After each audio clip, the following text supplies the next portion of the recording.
மறைமலை அடிகளே நிறைதமிழ் வளர்த்தவர் மனங்கொள நினைத்திடுக அவரது மாண்பினை புகழ்ந்திடுக குறைவர் நூல்கொள நிறைவுற தந்தவர் குடிதலை நிமிர்த்தியவர் செந்தமிழ் குடியினை உயர்த்தியவர்.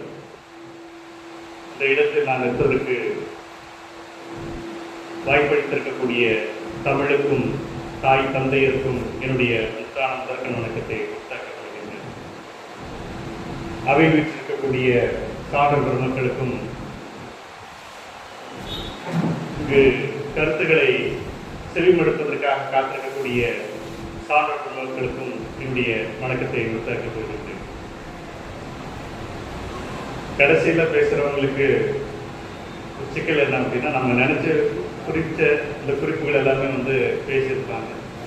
இருந்தாலும் அதிலிருந்து என்னால் எந்த அளவுக்கு வேறுபட்டு மாறுபட்டு சொல்ல முடியும் அப்படிங்கிறத முயற்சி செய்கிறேன். பொறுத்தரவில்லை மறைமலை அடிகளார். இப்போ நமக்கெல்லாம் பார்த்தீங்கன்னா அம்மாலாம் இருக்கிறாங்க, அவங்களுக்கு பார்த்தீங்கன்னா பெற்றோர்களிடமிருந்து தமிழ் ரத்தத்தில் ஊறி வந்த விஷயம். ஆனால் புதுதாக ஒரு செடி முளைக்குது அப்படின்னா, ஒரு காட்டு செடி யாரும் தண்ணி ஊற்றாம முளைக்குது அப்படிங்கிறது சாதாரணமான விஷயம். அப்படித்தான் ஒரு தனி மரமா வளர்ந்தவர் தான் மரம் அடிக்கிறார். உண்மையை சொன்ன அது யோசிச்சு பார்த்தா வியப்பா இருக்கும்.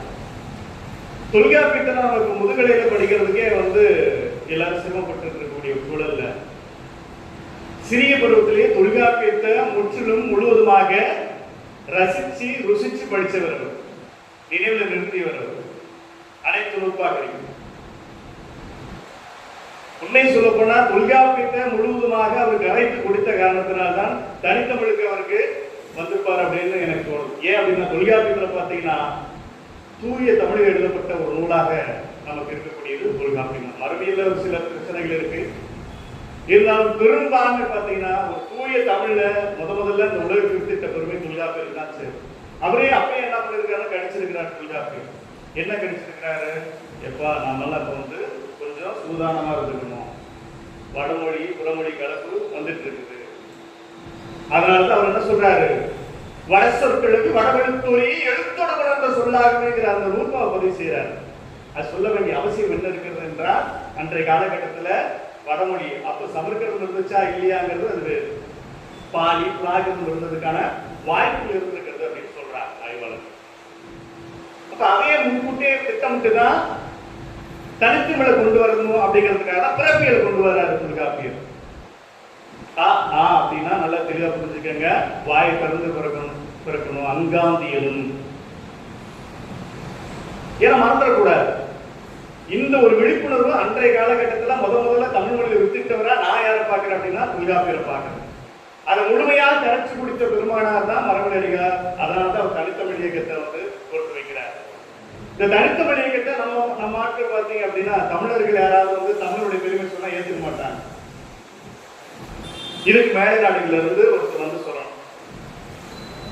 அப்படித்தான் திராவிட மொழிகளின் ஒப்பிலக்கணம் மூலமாகத்தான் தனித்தமிழால தமிழ் தனித்து இயங்க முடியும் அப்படிங்கிறத திராவிட மொழிகளின் ஒப்பிலக்கணத்தில் சொல்றாங்க. அதுக்கு முன்னாடி யாரும் ஏத்துக்கல. எல்லா தாய்மொழி சமஸ்கிருதம் சமஸ்கிருதம் சமஸ்கிருதம். எங்கிருந்து சமஸ்கிருதம்? உலகத்தில் இருக்கக்கூடிய மொழிகள்ல பெரும்பான்மையான மொழிகளுக்கு மூல மொழி நம்முடைய தாய்மொழியாக இருக்கக்கூடிய தமிழ் மொழி தான் இருந்திருக்கு, இருந்து கொண்டு வருகிறது.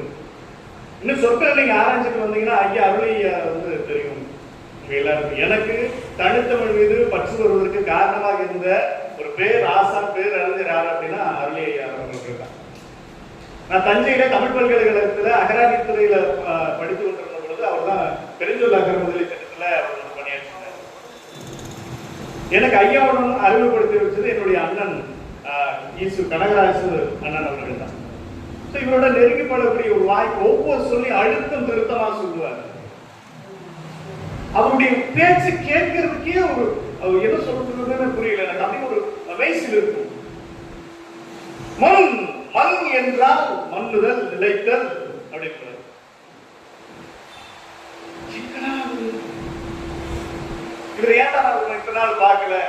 அப்படிங்கிற மாதிரி ஒரு எண்ணத்தை எனக்கு கொடுக்கும். எனக்கு இனியவன் அப்படின்னு உங்க பேருக்கு தமிழ் என்னன்னு தெரியுமா அப்படின்னு கேட்டேன். தெரியலங்கய்யா. இனியவன், இனிமையானவன், இனியன் என்போது அப்படின்னு சொல்லக்கூடிய அந்த விதமே வந்து ரொம்ப அலாதியா இருக்கும், அற்புதமாக இருக்கும். அப்படித்தான் எனக்கு உள்ள வந்து தமிழ் வந்து பற்றா வந்துச்சு. தமிழ் படித்திருந்தாலும் தமிழ் படிக்கிற அனைத்து மாணவர்களுக்கும் தமிழ் பற்று இருக்கிறதா என்றால் அது மிகப்பெரிய கேள்விக்குறியாகத்தான் இருக்கு. தமிழ் படித்தாலும் தமிழ் பற்று வரும் அப்படிங்கிறதுலாம் கிடையாது. தமிழ் படிக்கவில்லை என்றாலும் தமிழ் பற்று வரும். நம்ம மொழியை நாம நேசிக்கணும். அப்புறம் நம்மளுடைய தாய்மொழியை நாம சுவாசிக்கணும். நம்ம எத்தனை மொழிகள் வேண்டுமானாலும் கத்துக்கலாம், அது பிழை கிடையாது. அம்மா சொன்னாங்க, மரபில் அடிகளார் வந்து தமிழ் தெரியும், ஆங்கிலம் தெரியும், சமஸ்கிருதம் தெரியும், அது கலவு கற்றுமர் அப்படின்னாங்க. அப்படி கிடையாது. ஏன் நம்ம சமஸ்கிருதம் கத்துக்கணும் அப்படின்னா, நம்ம பிற மொழியை சமஸ்கிருதத்தை கத்துக்கிட்டா தான் நம்மளை அடிக்கிறான் இல்லையா, உங்களுடைய மூளை என்கிட்ட இருக்கு சொல்றான் இல்லையா, அவனை நம்ம எதிர்த்து அடிக்கணும்னா அவனுடைய மொழி நம்ம தெளிவா கற்றுக்கணும். அவனுடைய மொழியை சமஸ்கிருதத்தை நம்ம தெளிவா கற்றுக்கிட்டா தான், டே இதனுடைய வேறு எங்கிருந்து வருது தெரியுமா, என்னுடைய தாய்மொழியில இருந்து வருது அவனுக்கு அப்படின்னு சொல்ல முடியும். அதை தவிர்த்து நாம வந்து ஏன் கற்றுக்கணும் அப்படின்லாம் நம்ம சொல்றது அப்படிலாம். சமஸ்கிருதத்தை உண்மையை சொல்ல போனா எனக்கு அந்த வாய்ப்பு நான் ஏற்படுத்திக்கல, நான் தேடிட்டு இருக்கிறேன். நான் ஒவ்வொரு தமிழ் படிக்கக்கூடிய மாணவர்களும் ஆய்வாளர்களும் தமிழ் ஆர்வலர்களும் சமஸ்கிருதத்தை நிச்சயமாக கற்றுக்கொள்ள முயற்சி செய்ய வேண்டும். அப்பதான் நம்ம நம்மளுடைய மூலம் எப்படிலாம் திருடப்பட்டிருக்கிறது அப்படிங்கிறத நம்ம ஒளி விளக்கத்துக்கு கொண்டு வர முடியும். மரபு அடிகள் பார்த்தீங்கன்னா சாதாரணமான மனிதர் கிடையாது. நம்ம சொன்னாங்க, வள்ளலாருடைய பாட்ட தேகத்தை மெய்யும் மாத்திக்கலாமே, உடம்புன்னு மாத்திக்கலாமே சொல்லாங்க. இல்ல, அதெல்லாம் யாப்பு அடிப்படையில சரியா வரல. சரி, யாக்கை அப்படின்னு ஒரு சொல் இருக்கு இல்லையா, யாக்கையை தேகத்தை இரண்டு பிரிச்சீங்கன்னா தேவாங்கையில வந்துடும். யாப்பு அடிப்படையில சரியா இருக்கும் இல்லையா, அப்ப இப்படி நீங்க வைக்கலாமே அப்படிங்கிற ஒரு எண்ணம் அவருக்கு வருது. அவருக்கு என்ன வருது, சரி அவர் வாசித்து இருக்கிறார், அவருடைய பிள்ளை, அப்ப நம்ம பேரை மாத்திக்கலாம் அப்படிங்கும் பொழுது யோசிச்சு பாருங்க. இந்த ரத்தத்துல ஊறி அவர் வளர்த்திருக்கிறார், தன்னுடைய பிள்ளை எப்படி வளர்த்திருக்கிறார் பாருங்க. தமிழ் பற்றாக தன்னுடைய பிள்ளை வளர்த்திருக்கிறார். தான் மட்டும் இல்ல, தன் பிள்ளைகளும் அந்த பரம்பரையில வந்திருக்கிறவங்க தான் அம்மையார் அவர்கள் எல்லாம்.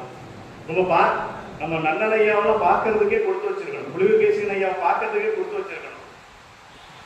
அவங்க பார்க்கறதுக்காக கொடுத்து வைக்கல, அவங்களுடைய பரம்பரையில வந்திருக்கிறவங்களையாவது பார்க்கறோம்ங்கிற ஒரு மகிழ்ச்சி சொல்ற. நீங்க மரபுரை அடிகளார் ஐயாவுடைய அந்த நூல்களை வாசிக்கும் பொழுது நீங்க ஒரு பக்கத்தை வாசிங்கன்னா போதும், குறைஞ்சபட்சம் பாத்தீங்கன்னா ஒரு 5 நூலையாவது குறிப்பிட்டிருப்பாரு. நீ தொல்காப்பியத்தை போய் பாரு, நீ வந்து இறைனா கல்வி உரையை பாரு, தேவனத்தை பாரு, திருவாசகத்தை பாருன்னு என்ன பண்ணுவாரு, ஒரு பக்கத்துல ஒரு 5 நூல்களை பற்றி எனக்கு குறிப்பிட்டு கொடுத்துருப்பாரு. இந்த தொல்காப்பியர் அப்படிதான் நம்ம பண்ணுவார். தொல்காப்பியர் என்ன செய்வாருன்னா, நீ ஒழுங்கா படிச்சிருக்கிறியா அப்படின்னு பரிசோதிப்பார். ஓகார கிழவி ஏகார ஏற்றேப்பார், ஏகார கிழவி ஊகார ஏற்றே, ஊகார கிழவி ஆகார ஏற்றே, ஆகார கிழவி அகரத்துல என்ன சொல்றதோ அதை சொல்லியிருப்பார். மெல்லின மிகவும் அப்படிப்பார்.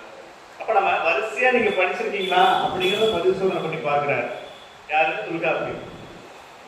நீங்க சரியா படிச்சிருந்தீங்கன்னா ஓகார கிழவி ஏகார ஏற்றேன்னு சொல்லும் பொழுது ஏகாரத்துல மெல்லின மிகவும் சொல்லி இருக்கிறாங்க முன்னாடி, அதுக்கான பொருள் அப்படிங்கிறது அவங்க தெரிஞ்சிருக்கலாம். இப்படித்தான் சொல்லியிருக்கிறார். முல்லைப்பாட்டு ஆராய்ச்சி நீங்க பாடிச்சீங்க அப்படின்னா தான் குறிஞ்சிப்பாட்டு ஆராய்ச்சியை நீங்க புரிந்து கொள்ள முடியும். ஏன்னா குறிஞ்சிப்பாட்டுக்கான விளக்கம் முன்னாடி சொல்லியிருப்பார். நீ அங்க போய் படிச்சுட்டு வா, நீ அங்க சரியா படிச்சுட்டு வந்தா தான் இங்க உன்னால என்ன பண்ண முடியும், சரியா புரிந்து கொள்ள முடியுங்கிறத சொல்லி செய்யற. பாட்டு அப்படிங்கிறத சொல்றார். எது பாட்டு? இந்த நிகழ்ச்சியில வரும் குத்துறது பாட்டு அப்படின்னு சொல்லுவாங்க இல்லையா, இதெல்லாம் அவர் சொல்றார். இசை எல்லா இடத்திலும் நிறைந்து கிடக்கிறது.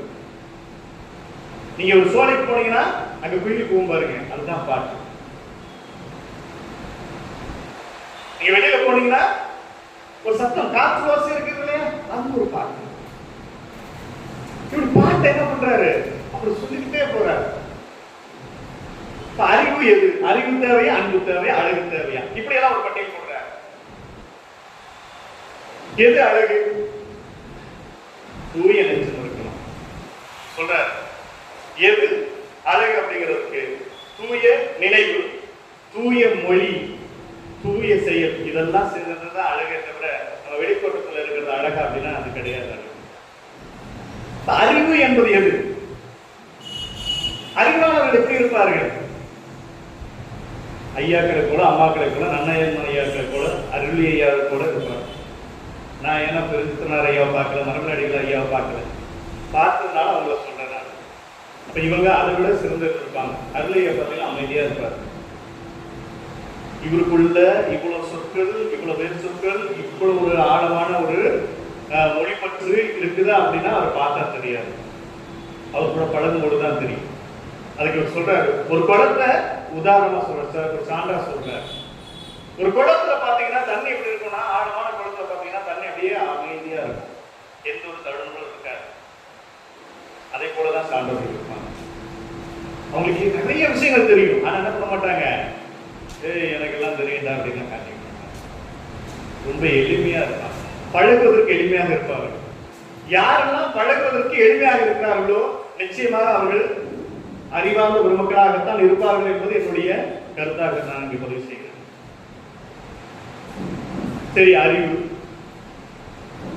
அன்பு, அழகு, இந்த மூன்றுல எது முக்கியம் அப்படின்னு ஒரு குறிப்பு வைக்கிறார். அறிவு, அழகு, இது ரெண்டு இருந்துச்சு அப்படின்னு வச்சுக்கோங்க. அன்புங்கிற ஒண்ணு இல்லைன்னா அது குப்பைக்கு சமங்கிற மாதிரி சொல்றேன். இல்ல, என்கிட்ட அன்பு மட்டும்தான் இருக்குது, அறிவு அழகு இல்ல, பரவாயில்ல, அன்புதான் தலையாயது அப்படிங்கிற ஒரு அறிவு சார்ந்த ஒரு மரபுல, ஒரு மரபுன்னு சொல்ல முடியாது, அவர்தான் மரபு போட்டு வைக்கிறார். அறிவார்ந்த நிலையில் இருக்கக்கூடிய அடிகளார் அன்பை முதன்மைப்படுத்துகிறார். நீ அன்பு முதன்மைப்படுத்தும் பொழுது அவர் சொல்றாரு, அப்பதான் நீங்க என்ன பண்ணுவீங்க, அன்பு இருக்கிறவங்க அடுத்தவங்களை பாராட்டுவாங்க. அடுத்தவர்களை பாராட்டக்கூடிய குணம் யாருக்கு இருக்கும்னா அன்பு நிறைந்த இடத்துல இருக்கும் அப்படிங்கிறத பதிவு பண்றாரு. மொழியை பேசுறாரு, அறிவை பத்தி பேசுறாரு, அன்பை பத்தி பேசுறாரு, வேளாண்மை பத்தி பேசுறாரு.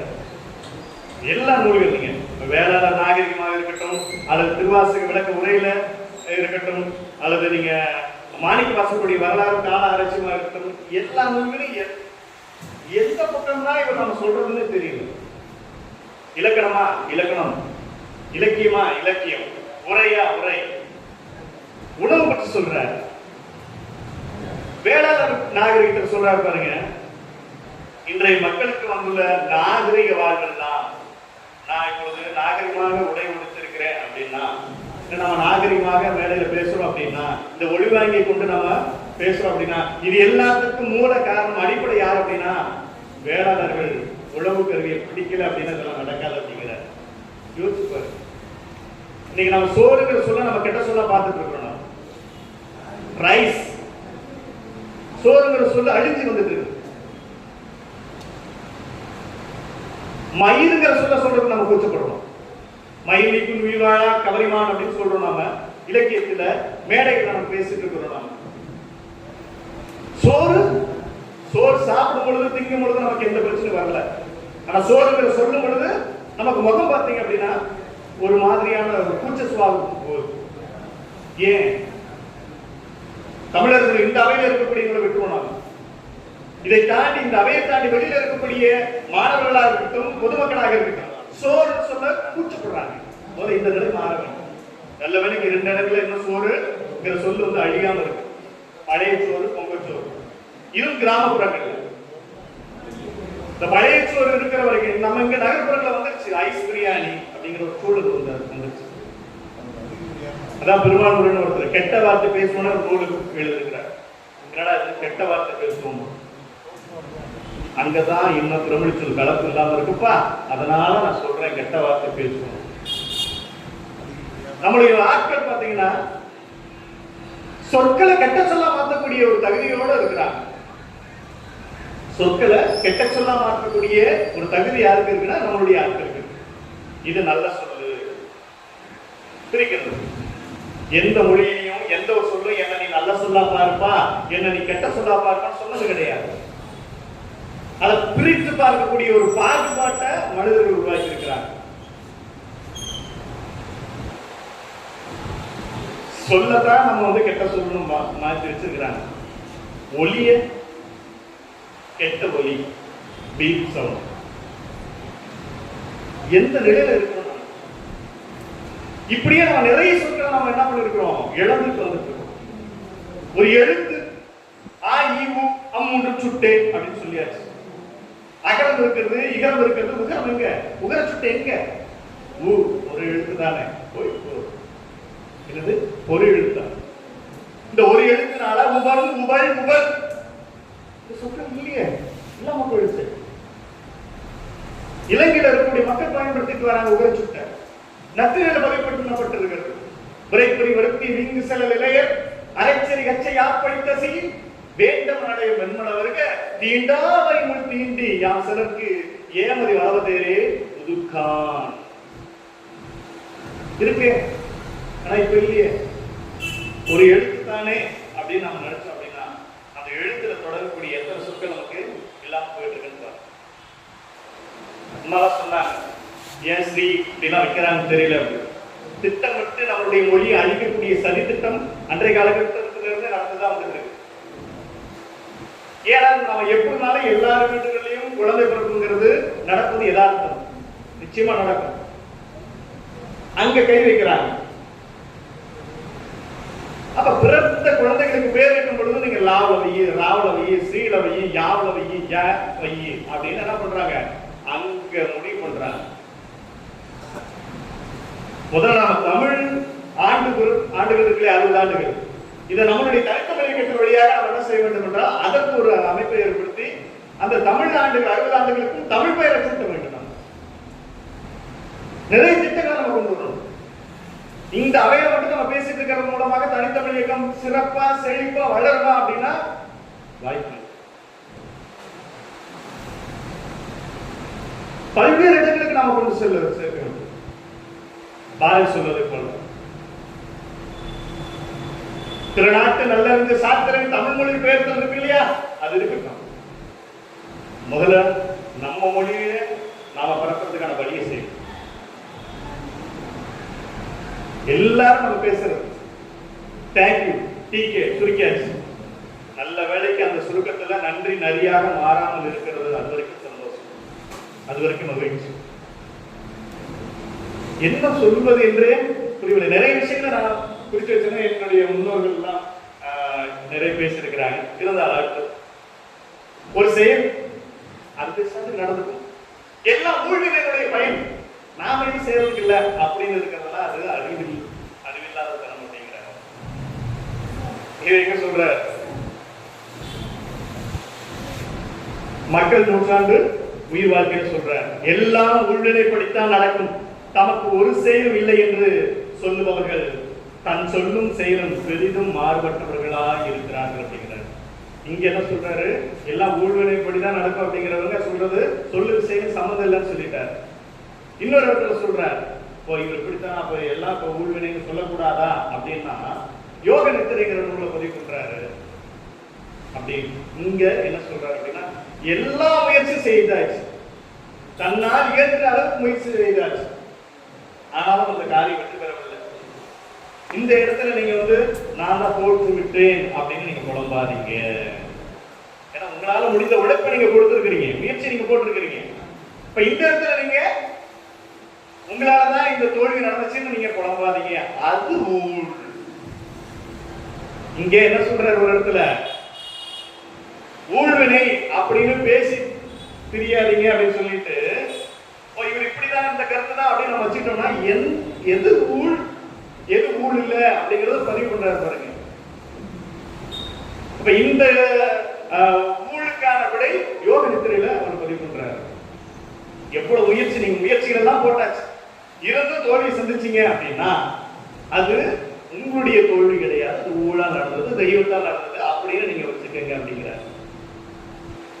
திரு சைவத்துல முருகனை சிவனை பக்தியோட வழிபட்டாலும் கூட தன்னுடைய மகனுக்கு சிந்தாமணி அப்படின்னு பேர் வைக்கிறார் பாருங்க.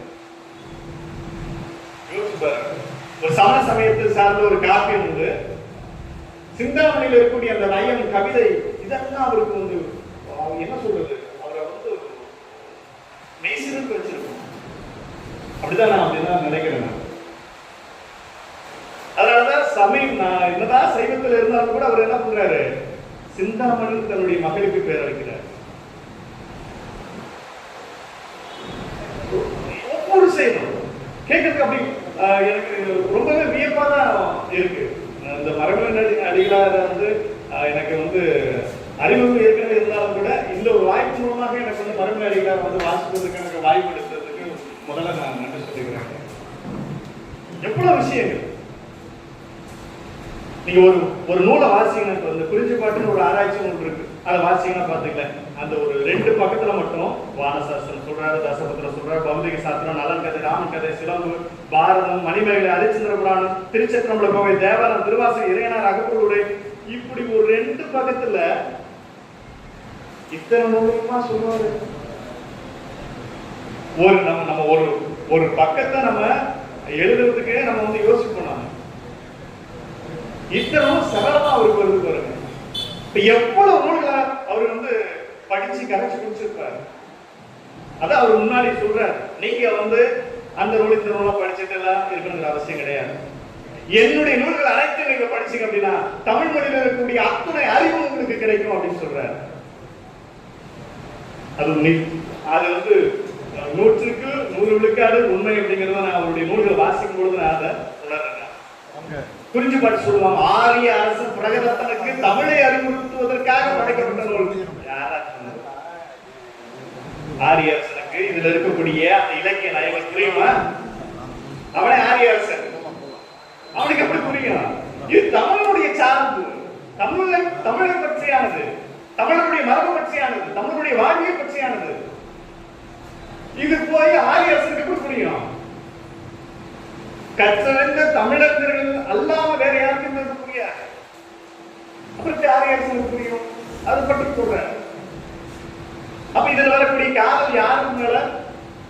இது தெய்வ புணர்ச்சி அப்படிங்கிறார். எப்படி தெய்வ புணர்ச்சி? அம்மாவுடைய அனுமதி கேட்டுதான் அம்மா தான் அனுப்பி வச்சா திரைப்பட காவல் காக்கிறது. அம்மா மேல குத்தம் கிடையாது.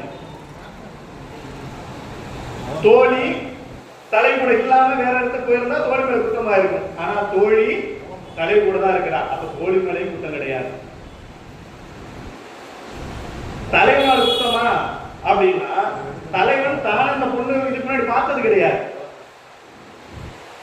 தான் தேடி வந்த அந்த வேட்டையாடக்கூடிய அந்த பொருள் மான் இல்ல, அதனால இந்த பக்கம் ஓடி வந்துச்சு, அதனால தேடி வந்தான். அதனால தலை மேல குத்தம் கிடையாது. அப்ப தலை மேல குத்தமா?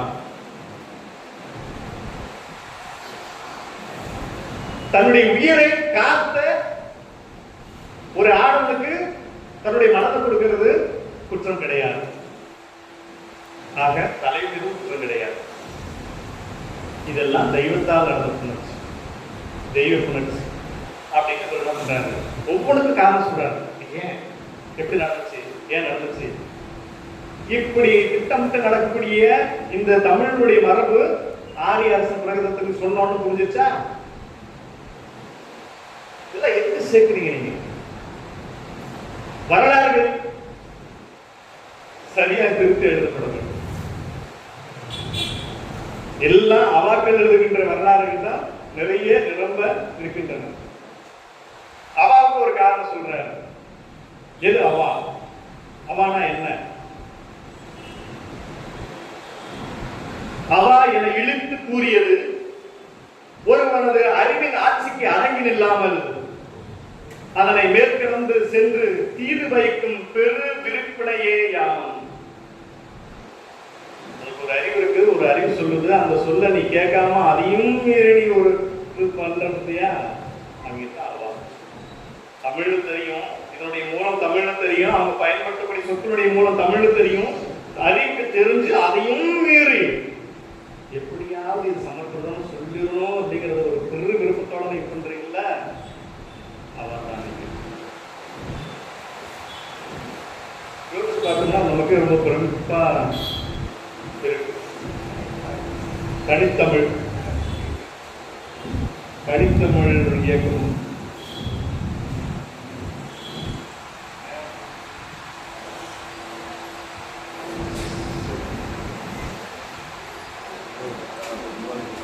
நிறைய செய்திகள், என்னுடைய சிஸ்டருக்கு எட்டிய செய்திகளை நான் உங்கள்கிட்ட பகிர்ந்துட்டேன். இன்னும் சில விஷயங்கள் சொல்லணும் அப்படின்னு நினைச்சேன். இன்றைய தமிழகத்தினுடைய முதல்வர் அவர்களுக்கு ஒரு சில செய்திகளை நான் சொல்லணும். இந்த இடத்துல சொன்னோம்னா போய் சேரும் அப்படின்னு நான் நம்புறேன். தமிழ் படிக்கிறோம், ஆனா இந்த தமிழ் எங்கேயில இருந்து நம்ம கொண்டு போய் சேர்க்கணும்னா பள்ளிக்கூடங்கள்ல இருந்து நம்ம கொண்டு போய் சேர்க்கணும். இந்த பள்ளிக்கூடத்துல என்ன பண்றாங்க அப்படின்னு பாத்தீங்க அப்படின்னா, ஏன் இந்த தனித்தமிழுக்கு தேவை அப்படிங்கிறது வரும் பொழுது, பள்ளிக்கூடத்துல தமிழ்ல பேசினா கட்டணம் வசூலிக்கிறாங்க. முதல்ல இந்த மாதிரியான பள்ளிகள் ஏதாவது இருக்குது அப்படின்னா அதை தேடி கண்டுபிடிச்சு முதல்ல அந்த பள்ளிகளுக்கு உரிமத்தை கொடுக்கறத முதல்ல மறுக்கிறதுக்கு தமிழ்நாடு அரசு முன்மொழியும். ஒவ்வொரு பள்ளிகளிலும் காலாண்டுக்கு ஒரு முறையாவது தமிழ் சான்றோர்களை அழைத்து ஒரு சொற்பொழிவு ஆற்றுவதற்கு அனுமதி கொடுக்கணும். பள்ளிகளை படிச்சாச்சு, அடுத்து நீங்க கல்லூரிகள்ல சேர்வதற்கு, பொறியியலோ மருத்துவமோ எது வேண்டுமானாலும் நீங்க சேர்வதற்கு முதல்ல நீங்க அந்த கணக்கு, வணிகம், நீங்க வேதியியல், உயிரியல் எந்த பாடத்தை வேண்டுமானாலும் அதுக்குரிய மதிப்பெண் எடுத்துக்கங்க. அதோட தாய்மொழியாக இருக்கக்கூடிய தமிழையும் நீங்க மதிப்பெண் சேர்த்துக்க. அப்பத்தான் தமிழ் மீது பற்றோடையாவது படிப்பாங்க. இல்லை அப்படின்னா இப்ப கல்லூரியில படிக்கக்கூடிய மாணவர்களுக்கு 2 எழுத்து பேர் அபுங்கிற பேர் கூட எழுத தெரியல. ரொம்ப வருத்தமாக இருக்கிறது. 2 எழுத்து பெயர் அபுன்னு எழுதுடா அப்படின்னா எழுத தெரியல. நாம தான் அரசு பணியில சேர்றவங்களுக்கு தான் தமிழ்ல தேர்வு வைக்கிறோம் இல்லையா? இப்ப அரசு பணியில சேர்றவங்க எல்லாம் தமிழ் பணி கட்டி போறோம் இல்லையா? அவங்க தமிழர்கள் கிடையாதா? என்ன இப்படிலாம் ஒரு கேள்வி வரும். அதனால சொல்றேன், அன்பான தமிழக முதல்வருக்கு தயவு செஞ்சு இந்த கோரிக்கைகளை ஏற்றுக்கொள்ளுமாறு உங்களிடம் கேட்டுக்கொள்கிறேன். இந்த அருமையான ஒரு வாய்ப்பினை நல்கியிருக்கக்கூடிய தனித்தமிழ் இயக்கத்தினுடைய விருதுகள், அவர் பரிமாற்ற வெட்டு போட்டாரு, மரபுகளெல்லாம் சரியா இருந்தாரு, பாவனர் மரமா இருந்தாரு. ஆனா பாவலருக்கு தெரிஞ்சு திறனார் ஐயா அந்த மரத்தை ஆலமரமாக மாற்றினார். இந்த ஆலமரத்தின் விருதுகளாக இருந்து கொண்டுதான் இப்பொழுது பூங்குன்றன் ஐயா, குணத்துலன் ஐயா, பொழிகன் ஐயா அவர்கள் எல்லாம் இப்பொழுது செயலாற்றிக் கொண்டிருக்கிறார். அதுபோல் வேறொன்றி இது மீண்டும் மீண்டும் செழிப்போடு வளர வேண்டும் என்று வாய்ப்பளித்தமைக்கு நன்றி பாராட்டி விடைபெறுகிறேன். நன்றி, வணக்கம்.